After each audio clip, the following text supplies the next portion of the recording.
bukan hanya dari roti.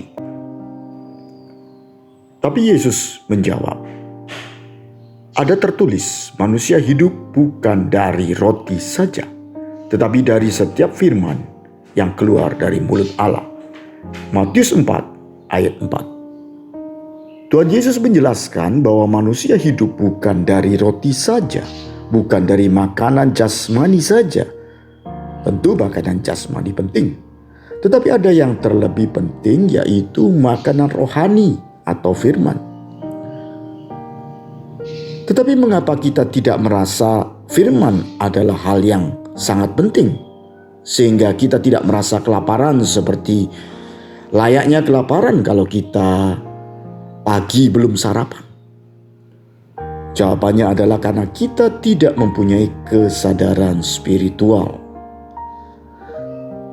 Kesadaran spiritual muncul ketika kita telah dilahirkan secara roh, secara spiritual. Apa yang dilahirkan dari daging adalah daging, dan apa yang dilahirkan dari roh adalah roh. Yohanes 3 ayat 6. Pada awalnya Adam diciptakan dengan kesadaran spiritual yang sempurna. Ia bisa mendengar suara Allah. Namun ia telah jatuh dalam dosa dan telah kehilangan kemuliaan Allah. Adam dan keturunannya kehilangan kesadaran spiritual. Sang Firman datang sebagai manusia.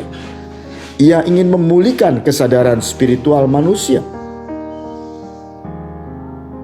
Karena kamu telah dilahirkan kembali, bukan dari benih yang fana, tetapi dari benih yang tidak fana oleh firman Allah yang hidup dan yang kekal. Sebab semua yang hidup adalah seperti rumput, dan segala kemuliaannya seperti bunga rumput. Rumput menjadi kering dan bunga gugur, tetapi firman Tuhan tetap untuk selama-lamanya. Inilah firman yang disampaikan Injil kepada kamu. 1 Petrus 1 ayat 23 sampai 25. Ketika seseorang yang telah dilahirkan secara rohani, yaitu dari benih yang tidak fana, ia mulai bisa merasakan kelaparan rohani.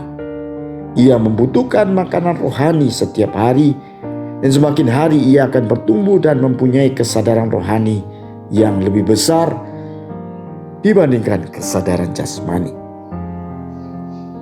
Sebab kami tidak memperhatikan yang kelihatan, melainkan yang tidak kelihatan.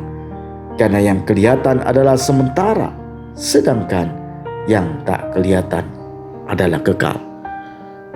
2 Korintus 4 ayat 18.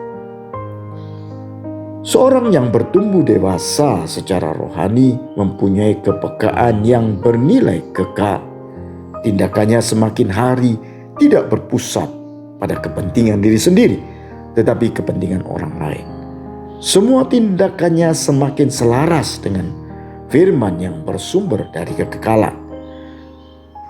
Jika Anda tidak merasa lapar secara rohani, jangan-jangan Anda belum dilahirkan kembali. Atau Anda masih memerlukan seorang babysitter rohani. Karena Anda masih bayi rohani dan belum akil balik. Demikian pula kita, selama kita belum akil balik, kita takluk juga kepada roh-roh dunia. Galatia 4 ayat 3. Jika Anda belum akil balik secara rohani, Anda perlu mentor rohani. Anda perlu pembimbing. Kalau tidak, Anda bisa mati secara rohani. Anda telah dilahirkan kembali, tetapi sifat dan kelakuan Anda tidak ada bedanya. Manusia duniawi. Anda mengerti? Salah satu penyebab tak ada kelaparan rohani adalah Anda belum mengalami dilahirkan kembali.